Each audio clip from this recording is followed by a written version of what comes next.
गुणागुणगेषु गुणा भवन्ति ते निर्गुणं प्राप्य भवन्ति दोषा सुस्वादुतोया प्रभवन्ति नद्या समुद्रमासाद्य भवन्त्यपेया। अर्थात गुण जब तक गुणी व्यक्ति के पास होते हैं वह गुण ही रहते हैं, परंतु जैसे ही वे गुण निर्गुण व्यक्ति के पास चले जाते हैं वे दोष बन जाते हैं, अवगुण बन जाते हैं।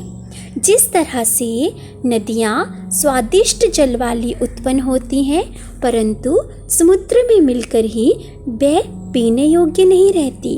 भावार्थ ये है कि संगति का असर महान होता है और कहा भी गया है कि हमें हमेशा अच्छे लोगों के साथ ही रहना चाहिए। साहित्य संगीत कला विहीना साक्षात पशु पुच्छ विषाणहीना तृणम न खादन अपि जीवमानः तद्भागधेयम परमं पशूनाम। साहित्य संगीत और कला से विहीन मनुष्य पूंछ व सींग ना होते हुए भी साक्षात पशु के समान है। तृणम न खादन अपि जीवमानः, तृणम अर्थात घास, वे घास न खाता हुआ भी जीवित रहता है। ये पशुओं के लिए बहुत ही श्रेष्ठ बात है, परम सौभाग्य की बात है। भावार्थ ये है कि जिस मनुष्य को साहित्य संगीत और कला ये चीज़ें नहीं आती हैं वह मनुष्य बिल्कुल ही पशु के समान है। बस उसके सिर पर सींग नहीं होते और उसकी पूंछ नहीं होती और वे घास नहीं खाता है तब भी वह जीवित रहता है। ये पशुओं के लिए बहुत ही सौभाग्य की बात है। भावार्थ ये है कि विद्या ही मनुष्यों को श्रेष्ठ बनाती है।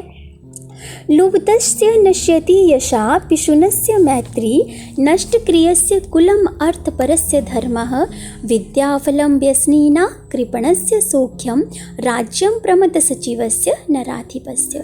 अर्थात लोभी की कीर्ति, लुब्धस्य लोभी की कीर्ति, पिशुनस्य चुगलखोर की दोस्ती, नष्टक्रियस्य कुलम अर्थात जो व्यक्ति कोई कार्य ही नहीं करता है, निठल्ले व्यक्ति का कुल अर्थात उसका वंश, अर्थपरस्य धर्मा केवल पैसे के विषय में सोचने वाले का धर्म, विद्याफलम व्यसनीना बुरी आदतों से ग्रसित व्यक्ति का ज्ञान, कृपणस्य सौख्यम कंजूस की मित्रता, राज्यम प्रमथ सचिवस्य और जिसका राज्य का मंत्री जो है वो लापरवाह है या आलसी है, ऐसे राज्य का नाश अवश्य ही होता है। अर्थात हमें इन सब से दूर रहना चाहिए और अपने अंदर अच्छे गुणों को लाना चाहिए जिससे हमारे कुल का, हमारे राज्य का नाश ना हो।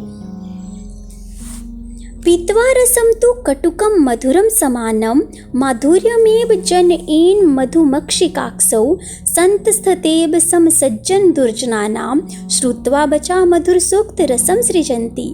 अर्थात कटु मधुर रस पीकर मधुमक्खी मधुर शहद को ही उत्पन्न करती है।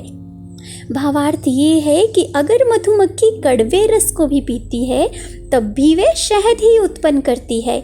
उसी प्रकार से जो सज्जन लोग होते हैं, अच्छे लोग होते हैं, वे अच्छे लोगों और दुष्टों के वचनों को सुनकर सुंदर साहित्य का सृजन करते हैं। अर्थात उनका व्यवहार हमेशा एक जैसा ही रहता है, उनके व्यवहार में कभी भी परिवर्तन नहीं होता है। विहाय पौरुषम यो हि देवमेवालंबते प्रासाद सिंहवत तस्य मूर्धनि तिष्ठन्ति वायसा।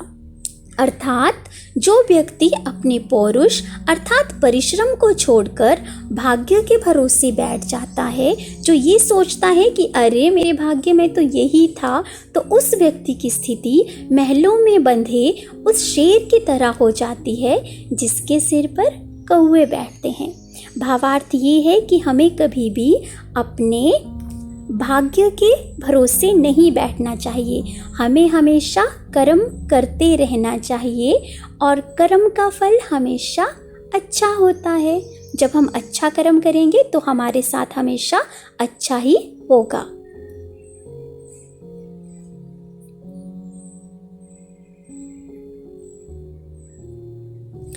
पुष्प पत्र फल छाया मूल बलकर दारु भी धन्या मही रूहा येषाम विमुखम यान्ति नार्थिना। अर्थात पुष्प फूल, पत्र पत्ते, फल, छाया जड़,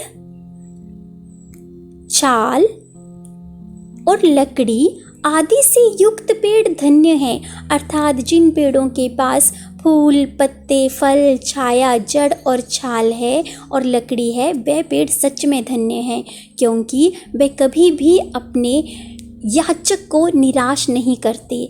अर्थात पेड़ों के पास देने के लिए हमेशा ही बहुत कुछ होता है, वे कभी भी किसी को खाली हाथ नहीं भेजते।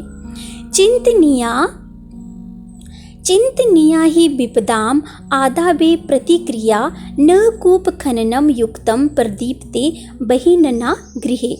अर्थात चिंतनीया ही विपदाम, विपत्ति के पहले ही उसका समाधान ढूंढ लेना चाहिए। अर्थात जैसी ही मुसीबत आती है तो उससे पहले ही हमें उसका समाधान जो है वो ढूंढ लेना चाहिए। अगर मुसीबत आ जाती है और उसका समाधान हम उसके बाद ढूंढते हैं तो वह अनुचित है, क्योंकि घर में आग लगने के बाद कुआं खोदना बिल्कुल ही बेकार है। अगर हमारे घर में आग लग गई है और उसके बाद हम कुआं खोदने जाएंगे तो उसका कोई अर्थ ही नहीं रह जाता। इसलिए हमेशा मुसीबत आने से पहले ही उसका समाधान ढूंढ लेना चाहिए। हमेशा अच्छे कर्म करते